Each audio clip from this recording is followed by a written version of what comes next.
I would like to thank the organizing committee as well for giving me the opportunity to present all the opportunities from byproducts and other residues from the agri-food chain, but as well from other consumer products and value-added chain products. One of the biggest challenges of the 21st century is that compared to the 20th centuries, we had a gradual decrease of the price point of different commodities. That, of course, was the result of the very low prices of the oil and other reasons. But right now, this situation has turned around. Since the beginning of the 21st century, we've seen an increase of the commodity price index. It became very worse during the last two crises because of the world wars and, of course, because of COVID and the war in the Ukraine.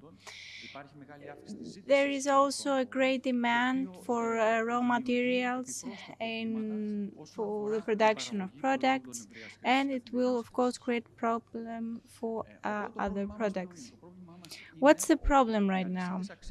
It has to do that the supply chains, the value chains that we had up until now need to be changed with the use of renewable primary materials like byproducts from industries, food industries, or other residues from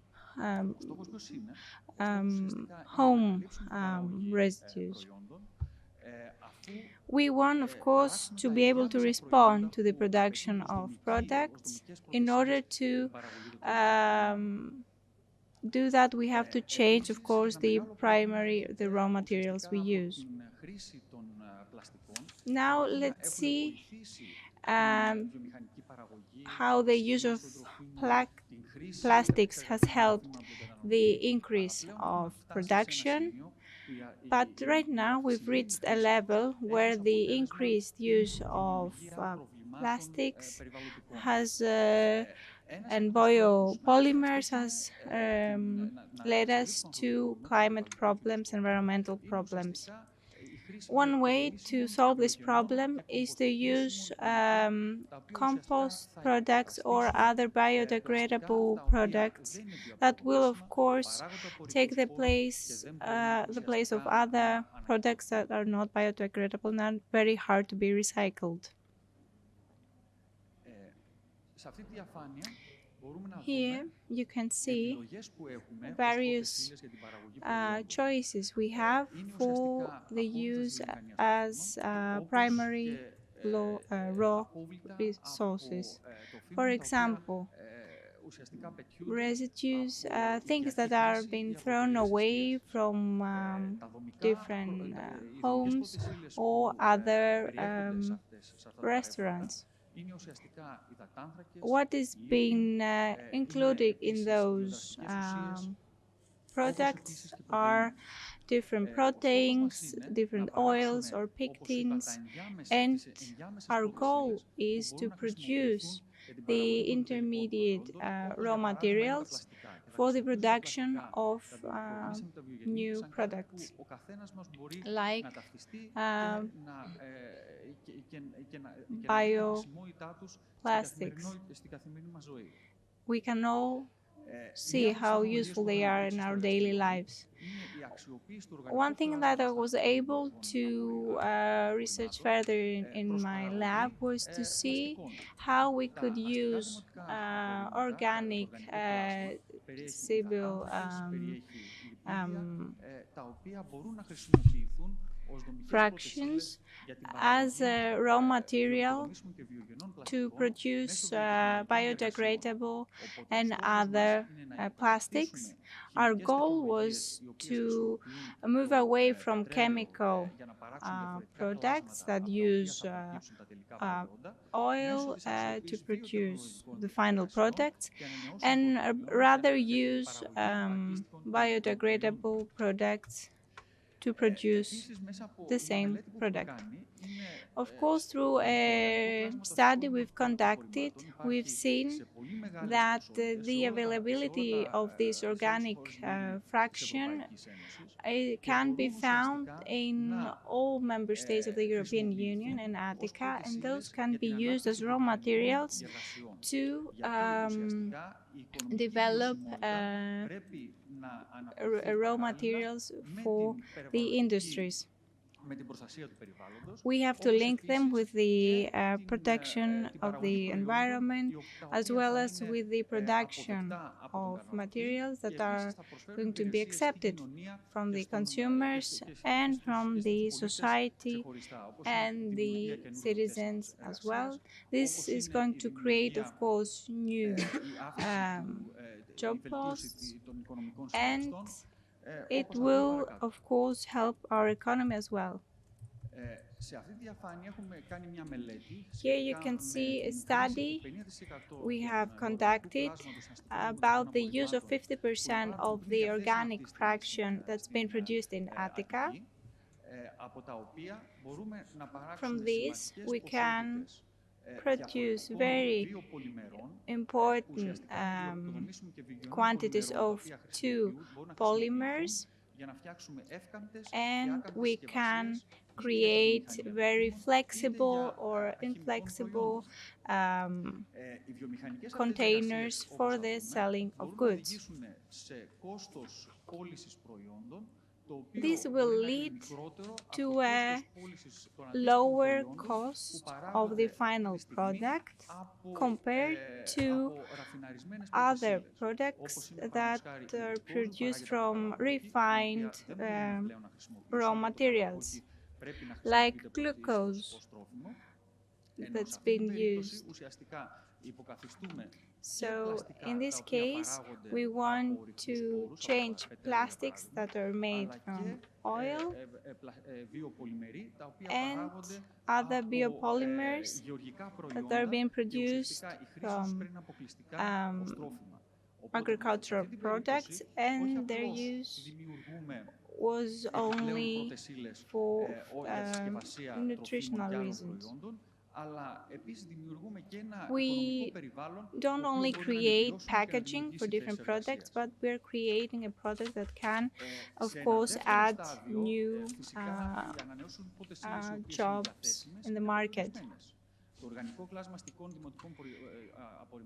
So the organic fraction of civil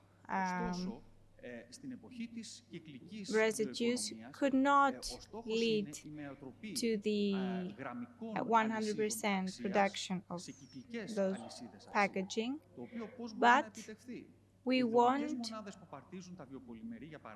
to move to other value chains. Polymers, after being recycled, can be reused with the same technologies, with the same purpose to produce again the same products. So we can repeat the circular this cycle for the production of material goods, and that will, of course, allow us to be independent in a national level, and it will, of course, create independency to different industrial sectors, and every sector can, of course, lean on all these things that it has produced in the past and reuse them, and of course that's a way to move quick inside the market. That's the goal of circular economy and the circular A.U.A economy. That is the functioning of this circular functioning that is not going to be based from fossil fuels or from renewable energy sources, but it will be based on the resources already created and available. A specified example has to do with the use of a European program. We use the organic fraction of civil and municipal residues in order to create a biorefinery. We did different experiments there. We studied the techno-economical sustainability of these biorefineries. We saw that it is possible to produce these products at a lower price point compared to the price of those goods already in the market. So, if we wanted to produce, to manufacture products of lower price, then we need to change the way we work. That is something that's going to be very positive for all industrial sectors. We also saw how big our production must be in order to reach those levels. We studied all the environmental indicators in order to manufacture with bigger sustainability, and we studied different types of plastics produced from oil or other resources, and we compared them. Let's talk about our environmental footprint. We conducted a research and we compared the use of civil residues to solid municipal waste from landfill that went to landfilling, and ουσιαστικά έχουμε την αξιοποίηση του οργανικού κλάσματος για την παραγωγή των βιογενών προϊόντων που περιέγραψα πριν, όπως επίσης και την παραγωγή των συγκολλητικών ουσιών και των επιφανειοδραστικών ουσιών από τη συγκεκριμένη τεχνολογία. Substances with the same technology. And now we can understand that we can have a significant reduction, more than 28%, when it comes to the greenhouse emissions compared to the traditional process, which means that the assessment of the life cycle should be a very important tool that will be implemented in the case of bioprocesses and renewable energy sources in order to certify that the technology that we develop is not only economically sustainable, but is also environmentally beneficial. Now, when it comes to the second biorefinery, and in this case we combine the production of polyurethane, we have compared the biorefinery with the traditional technologies, and we have understood that in this case we can have the reduction of the CO2 emissions until 34%. Those studies have as a goal the sustainable production of products that will be competitive based on their biotechnological process, but also we want to have economic sustainability as well as a low environmental footprint compared to the existing processes. Thank you very much for your attention.